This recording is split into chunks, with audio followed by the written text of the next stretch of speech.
Hi అండి. Welcome back to our channel 'Ganvi cakes and vlogs'. ఈరోజు మన ఛానల్‌లో బ్లాక్ ఫారెస్ట్ కేక్ అయితే చూపిస్తానండి.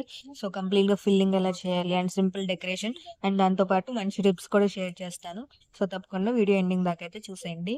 సో, ఫస్ట్ బ్లాక్ స్పాంజ్ అయితే తీసుకుంటున్నానండి. సో, ఇదొచ్చి చాక్లెట్ స్పాంజ్ అండి. మనం బ్లాక్ ఫారెస్ట్ కేక్‌కి చాక్లెట్ స్పాంజే యూజ్ చేస్తాము. సో, చాక్లెట్ స్పాంజ్ తీసుకొని 3 లేయర్స్‌గా అయితే కట్ చేసుకున్నాను. సో, యాజ్ యూజువల్‌గా కూల్ కేక్స్‌కి వాటర్ సిరప్ అయితే ఏస్తాం కదా! సో, షుగర్ సిరప్ కానీ, సో, అదైతే వేసుకోవాలి. అందులో నేను కొంచెం స్ట్రాబెర్రీ కూడా యాడ్ చేశానండి. Strawberry crush. దాంతోటైతే నీట్‌గా వెట్ చేసుకున్నాను.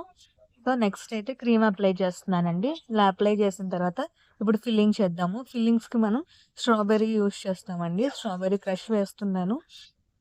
అండ్ దాని తర్వాత చాక్లేట్ అండి. చాక్లేట్ గ్రేట్ చేస్తామండి నీట్‌గా. చిన్న చిన్న పీసెస్‌గా కట్ చేసి అవైతే వేసుకుంటున్నాను. సో, ఈ 2 వేస్తామండి బ్లాక్ ఫారెస్ట్‌కి మనకి. అండ్ సేమ్ ఇందాక ఎలా చేసామో సేమ్ అలాగే సెకండ్ లేయర్ పెట్టుకున్నాను. అండ్ నెక్స్ట్ నేను వాటర్ సిరప్ వేసుకుంటాను. అండ్ నెక్స్ట్ క్రీమ్ అయితే వేస్తానండి. సో, చాలామంది స్పాంజెస్ చేస్తున్నప్పుడు మధ్యలో కొంచెం లోతుగా సింక్ అయిపోతుంది. సో, కేక్ మధ్యలో కొంచెం డౌన్ అయిపోతుంది అని అంటున్నారు. సో, అది ఎందుకు అవుతదంటే అండి, సో, మనం బేకింగ్ పౌడర్ గానీ, బేకింగ్ సోడా కానీ కరెక్ట్‌గా వేయాలండి. సో, కొంచెం ఎక్కువైనా, తక్కువైనా గానీ మధ్యలో మనకి లోపలికైతే వెళ్ళిపోతుంది కేక్ అనేది. అండ్ అది గూడా టెంపరేచర్ అండి. టెంపరేచర్ ఒక్కొక్కసారి హైగా, ఒక్కొక్కసారి లోగా ఉన్నా గానీ కేక్ సింక్ అయ్యే ఛాన్సెస్ అయితే ఉంటుందండి. అండ్ ఇంకొకటేంటంటే కేక్ బేక్ చేస్తున్నప్పుడు కరెక్ట్‌గా మనకి మినిమమ్ ఒక 25 మినిట్స్ హాఫ్ కేజీకి లేదంటే ఒక 30 మినిట్స్ 1 కేజీ కేక్‌కి అలా టైం ఉంటుంది కదా! సో, దానికి ఒక 5 మినిట్స్ ముందు చూడాలండి అంతే.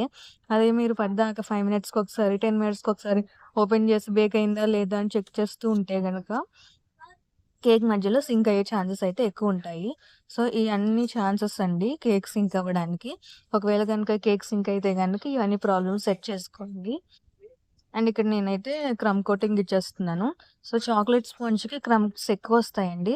అందుకని చాక్లేట్ స్పాంజ్ మాక్సిమం వీలు కుదిరితే గనక అట్‌లీస్ట్ ఒక 10 మినిట్స్ అయినా సరే ఫ్రిడ్జ్‌లో సెట్ చేసుకోవాలండి. వెనిల్లా స్పాంజ్ తోటికైనా ఎక్కువ క్రమ్స్ రాదండి. చాక్లేట్‌కైతే కంపల్సరీ కొంచెం ఎక్కువ క్రమ్స్ ఒస్తాయి. సో, దీనికి మాత్రం పెట్టుకోవాలండి. ఫ్రిడ్జ్‌లో ఒక 10 మినిట్స్ సెట్ చేసుకోవాలి క్రమ్ కోటింగ్‌కి. సో, నేను క్రమ్ కోటింగ్ ఇచ్చాక 10 మినిట్స్ సెట్ చేశాను. అండ్ నెక్స్ట్ క్రీమ్ తీసుకొని ఫైనల్ ఐసింగ్ అయితే చేస్తున్నానండి. దానికోసం పైన నేను కొంచెం క్రీమ్ ఏసుకొని నీట్‌గా అప్లై చేసుకుంటున్నాను. సో, పైన మనకి డోమ్ షేప్‌లో వస్తాయండి ఒక్కొక్కళ్ళకి. పైన మనకి నీట్‌గా షార్ప్ ఎడ్జెస్ అనేవి రావు. లేదంటే డోమ్ షేప్ లాగా వస్తూ ఉంటుంది.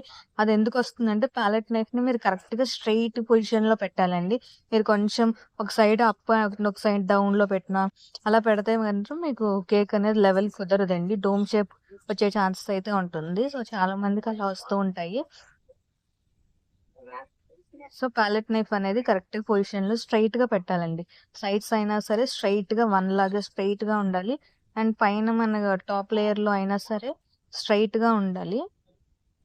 అప్పుడు మనకు కరెక్ట్‌గా వస్తుంది. చూడండి నా కేక్ ఇప్పుడు నేను చేసింది ఫినిషింగ్ ఎంత నీట్‌గా వస్తుందో. సో, చూడండి ఎక్కడ మనకి డోమ్ షేప్ అనేది లేదు. షార్ప్ ఎడ్జెస్ కూడా వచ్చాయి.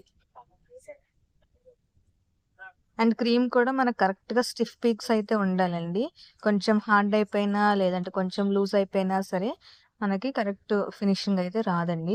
ఒకవేళ క్రీమ్ గురించి మీకేమైనా డౌట్స్ ఉంటే గనక, నేను లాస్ట్ కార్డ్స్‌లో అయితే ఇస్తానండి. ఒకసారి చెక్ చేయండి. అండ్ పైన ఎక్స్‌ట్రా ఉన్న క్రీమ్‌నయితే తీసేసుకుంటున్నాను. ఇప్పుడు బోర్డ్ అయితే క్లీన్ చేసేసుకుంటున్నానండి. సో, సింపుల్‌గా ఇలా బ్రష్ తోటి క్లీన్ చేసుకుంటే సరిపోతుందండి. ఇక్కడ చాక్లేట్‌ని చిన్న చిన్న పీసెస్‌గా గ్రేట్ చేసుకున్నాను కదా! చూడండి ఇలా చిన్న చిన్న పీసెస్‌గా అయితే గ్రేట్ చేసుకున్నాను. దాన్ని ఫింగర్స్ మీద కొంచెం ఇలా స్ప్రెడ్ చేసుకొని కేక్ మీద ప్లేస్ చేస్తున్నానండి అంతే. మొత్తం చుట్టూ పెట్టేసుకున్నానండి. సో, ఇదే బ్లాక్ ఫారెస్ట్ అండి. సేమ్ మనకి వైట్ ఫారెస్ట్ కూడా ఉంటుందండి. వైట్ ఫారెస్ట్ అంటే ఏం లేదు. మనకి వైట్ చాక్లేట్ పెడతాము.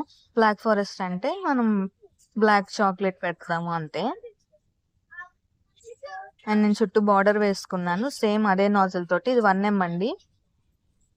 సో, చిన్నగా రోజ్ సెట్స్ ఇచ్చాను కదా!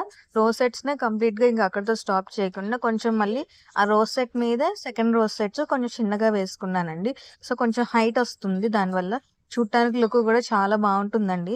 సింగిల్‌గా చిన్న కింద వేసే ఒకటే సింగిల్ రోజ్ సెట్ కన్నా ఇలా పైన 2 సెట్స్ వేస్తే గనుక ఇంకా బావుంటుంది లుక్ అనేది. సో, డెకరేషన్ అయితే కంప్లీట్ అయిపోయిందండి. సో, కంప్లీట్‌గా నేము ఇంకా స్ప్రింకిల్స్ అయితే వేసుకున్నాను. సో, ఫైనల్ అవుట్‌పుట్ అయితే ఇదండి. సో, నచ్చిందండి. మీకు నచ్చితే గనుక ప్లీజ్ లైక్ చేసి, షేర్ చేసి అండ్ సబ్స్క్రైబ్ చేయండి. సబ్స్క్రైబ్ చేశాక పక్కనే ఉన్న బెల్ బటన్ క్లిక్ చేసి ఆల్ అనే ఆప్షన్‌ని గూడా క్లిక్ చేయండి. సో దట్ నేను ఏ వీడియో పెట్టినా గాని మీకు నోటిఫికేషన్ అయితే వస్తుంది. మీకు కేక్‌కి సంబంధించి ఇంకేమన్నా డౌట్స్ ఉంటే గనుక ప్లీజ్ కామెంట్స్ చేయండి. తప్పకుండా రిప్లై ఇస్తాను. ఈ సింపుల్ డిజైన్‌ని మీరు కూడా తప్పకుండా ట్రై చేయండి. చాలా బావుంటుంది. చాలా కలర్‌ఫుల్‌గా, చాలా ఎలిగెంట్‌గా ఉంటుంది. Bye. Please like, share and subscribe. Thank you for watching.